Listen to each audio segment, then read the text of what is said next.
Donc moi j'ai une formation littéraire et puis en même temps je me suis dit que je n'allais pas passer ma vie à étudier des textes, je préfère étudier les gens et leurs pratiques. C'est comme ça que je suis devenu ethnologue, sous la direction d'un maître qui était André Leroy-Gourhan. Et puis à partir de là, j'ai eu deux terrains. Un terrain en France, la Provence, où je suis installé depuis maintenant une quarantaine d'années. Et puis d'autre part, le nord de l'Iran, qui est mon terrain, disons, exotique. Et donc j'ai à la fois abordé des thèmes, disons, traditionnels, dont l'architecture rurale de ces deux provinces, une province du nord de l'Iran et une province du sud de la France, et puis d'autre part des thèmes plus modernes, centrés sur le présent le plus vif, ce qui m'a amené par exemple à étudier les matchs de football également dans le monde méditerranéen.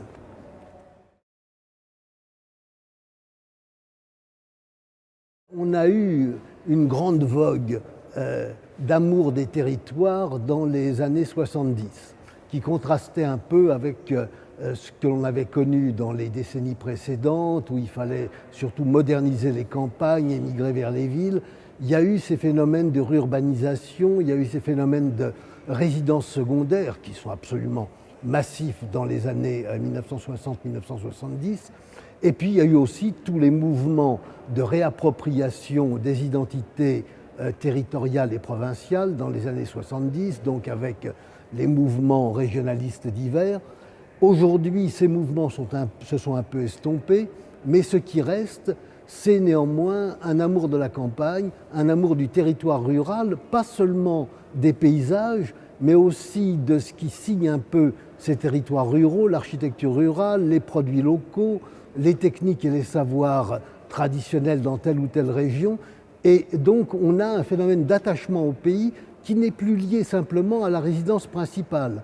On peut résider ailleurs et être néanmoins d'ici dans ce territoire où l'on est né ou que l'on a choisi.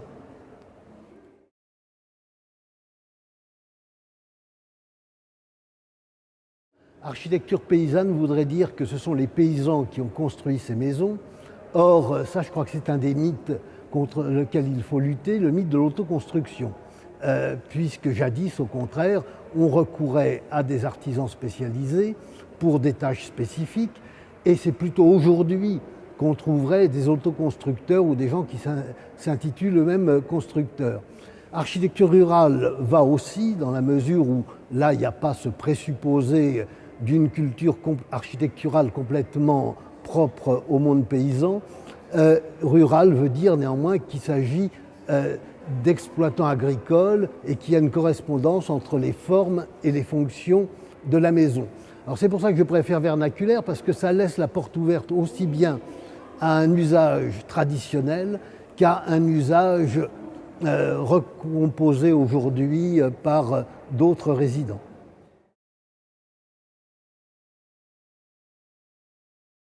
Écoutez, je crois que la campagne continue de représenter beaucoup.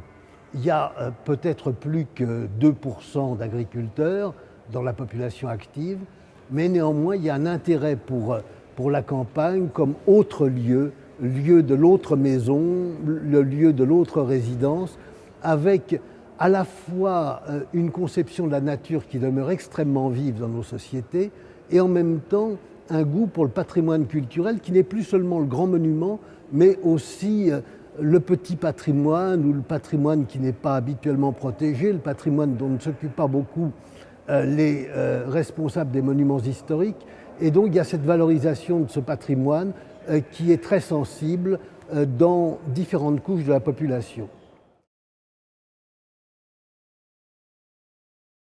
D'une part, il y a une volonté de préservation parce que il faut donner quelque chose à regarder et quelque chose d'authentique à regarder, puisqu'il y a ce culte esthétique de l'authentique.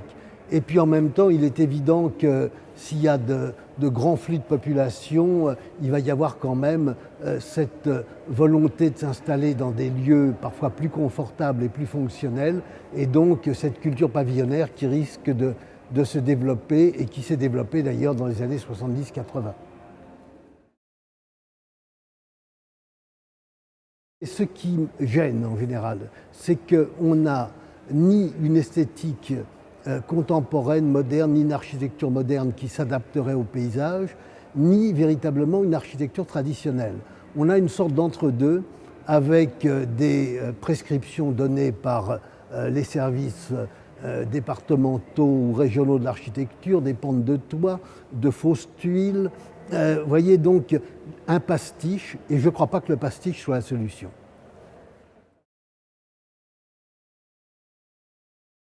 Mon paradis, je souhaiterais le faire dans le nord de l'Iran, dont je suis donc spécialiste, où j'ai essayé de mettre en place un musée de plein air pour garder des spécimens de l'architecture locale qui est magnifique et qui est aujourd'hui complètement dénaturée parce qu'on recourt au parpaing, on recourt au toit de tôle, etc.